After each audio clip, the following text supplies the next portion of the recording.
السلام علیکم ورحمۃ اللہ وبرکاتہ۔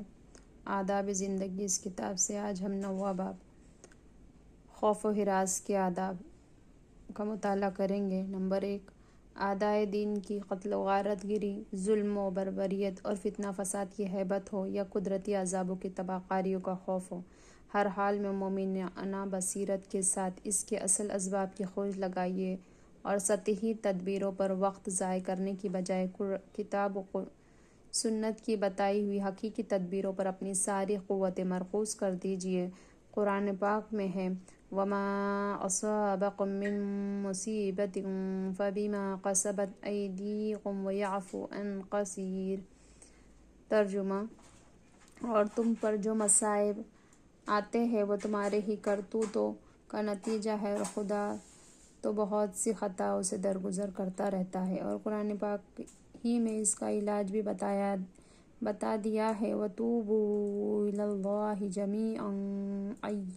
جَمِيعًا أَیُّهَا الْمُؤْمِنُونَ لَعَلَّکُمْ تُفْلِحُونَ۔ ترجمہ: اور تم سب مل کر خدا کی طرف پلٹو اے مومنو تاکہ تم فلاح پاؤ۔ توبہ کے معنی ہی پلٹنا ہے، رجوع ہونا۔ گناہوں کی ہیبت ناک دلدل میں پھنسی ہوئی امت جب اپنے گناہوں پر نادم ہو کر خدا کی طرف جذبہ بندگی کے ساتھ پلٹتی ہے اور عشق ہائے ندامت سے اپنے گناہوں کی گندگی دھو کر پھر خدا سے عہد وفا استوار کرتی ہے تو اس کی کیفیت کو قرآن توبہ کے لفظ سے تعبیر کرتا ہے، اور یہی توبہ و استغفار ہر طرح کے فتنے فساد اور خوف و ہیبت سے محفوظ ہونے کا حقیقی علاج ہے۔ نمبر 2، اعدائے دین کی فتنہ انگیزی اور ظلم و ستم سے گھبرا کر بے ہمتی دکھانے اور بے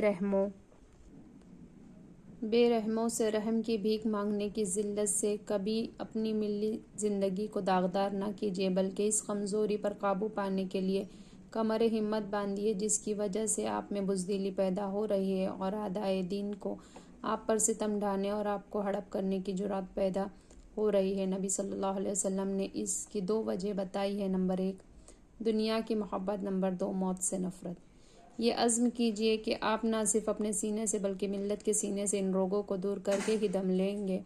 نبی صلی اللہ علیہ وسلم کا ارشاد ہے، میری امت پر وہ وقت آنے والا ہے جب دوسری قومیں لقمہ تر سمجھ کر تم پر اس طرح ٹوٹ پڑیں گی جس طرح کھانے والے دسترخوان پر ٹوٹتے ہیں۔ کسی نے پوچھا، یا رسول اللہ صلی اللہ علیہ وسلم، کیا اس زمانے میں ہماری تعداد اتنی کم ہو جائے گی کہ ہمیں نگل لینے کے لیے قومیں متحد ہو کر ہم پر ٹوٹ پڑیں گی؟ ارشاد فرمایا، نہیں، اس وقت تمہاری تعداد کم نہ ہوگی، البتہ تم سیلاب میں بہنے والے تنکوں کی طرح بے وزن ہوں گے اور تمہارا رعب نکل جائے گا اور تمہارے دلوں میں بزدلی اور پست ہمتی پیدا ہو جائیں گی۔ اس پر ایک آدمی نے پوچھا، یا رسول اللہ صلی اللہ علیہ وسلم، یہ بزدلی کیوں پیدا ہو جائیں گی؟ فرمایا، اس وجہ سے کہ تم دنیا سے محبت کرنے لگو گے اور موت سے بھاگنے اور نفرت کرنے لگو گے۔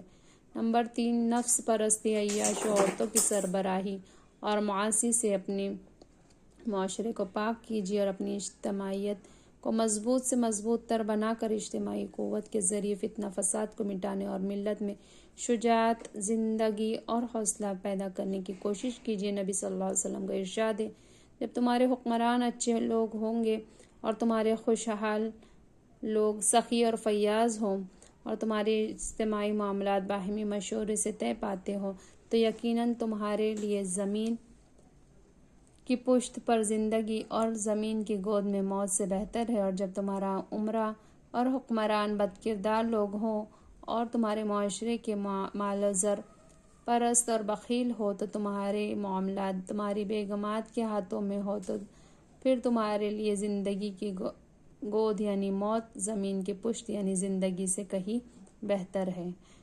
نمبر 4، حالات کیسی بھی لرزہ خیز ہو، حق کی حمایت میں کبھی کوتاہی نہ کیجیے۔ حق کی حمایت میں جان دے دینا اس سے کہیں بہتر ہے کہ آدمی بے دینی اور بے غیرتی کی زندگی گزارے۔ سخت سے سخت آزمائش اور شدید سے شدید خوف کی حالت میں بھی حق کا دامن ہرگز نہ چھوڑیے۔ کوئی موت سے ڈرائے تو مسکرا دیجیے اور شہادت کا موقع آئے تو شوق و جذبے کے ساتھ اس کا استقبال کیجیے۔ نبی صلی اللہ علیہ وسلم فرماتے ہیں، اسلام کی چکی گردش میں ہے تو جدھر قرآن کا رخ ہو اسی طرف تم بھی گھوم جاؤ۔ ہوشیار رہو، قرآن اور اقتدار اور عنقریب الگ الگ ہو جائیں گے۔ خبردار تم قرآن کو نہ چھوڑنا، آئندہ ایسے حکمران ہوں گے جو تمہارے بارے میں فیصلے کریں گے، اگر تم ان کی اطاعت کرو گے تو تمہیں سیدھی راہ سے بھٹکا دیں گے، اور اگر تم ان کی نافرمانی کرو گے تو تمہیں موت کے گھاٹ اتار دیں گے۔ صحابی نے کہا تو پھر ہم کیا کریں یا رسول اللہ صلی اللہ علیہ وسلم؟ فرمایا وہی کرو جو عیسیٰ علیہ السلام کے ساتھیوں نے کیا۔ وہ لوگ آروں سے چیرے گئے، سولیوں پر لٹکائے گئے، خدا کے نافرمانی میں زندہ رہنے سے بدرجہ بہتر ہے کہ آدمی خدا کے احکام کی پیروی کرتے ہوئے جان دے دے۔ نمبر 5، ان اجتماعی امراض کے خلاف برابر جہاد کرتے رہیے جن کے نتیجے میں سوسائٹی اور خوف و دہشت کی گھٹائیں چھا جاتی ہے، افلاس، قحط، خون ریزی عام ہو جاتی ہے، اور دشمنوں کے ظالمانہ تسلط میں قوم بے بس ہو کر رہ جاتی ہے۔ حضرت عبداللہ بن عباس رضی اللہ تعالیٰ عنہ فرماتے ہیں، جس قوم میں خیانت کا بازار گرم ہو جائے گا، اس قوم میں خدا اس قوم کے دلوں میں دشمن کا خوف اور دہشت بٹھا دیں گا، اور جس معاشرے میں زنا کی وبا عام ہو جائیں گی وہ فنا کے گھاٹ اتر رہیں گی۔ جس سوسائٹی میں ناپ تول میں بددیانتی کا رواج ہو جائے گا وہ ضرور فاقے کا شکار ہوں گی، اور جہاں ناحق فیصلے ہوں گے وہاں لازماً خون ریزی عام ہوں گی۔ جو قوم بھی بدعہدی کریں گی اس پر بہرحال دشمن کا تسلط ہو کر رہے گا۔ نمبر 6، جب دشمنوں کی طرف سے خوف لاحق ہو تو یہ دعا پڑھیے، اللہم انا نجعلک فی نحورہم ونعوذ بک من شرورہم۔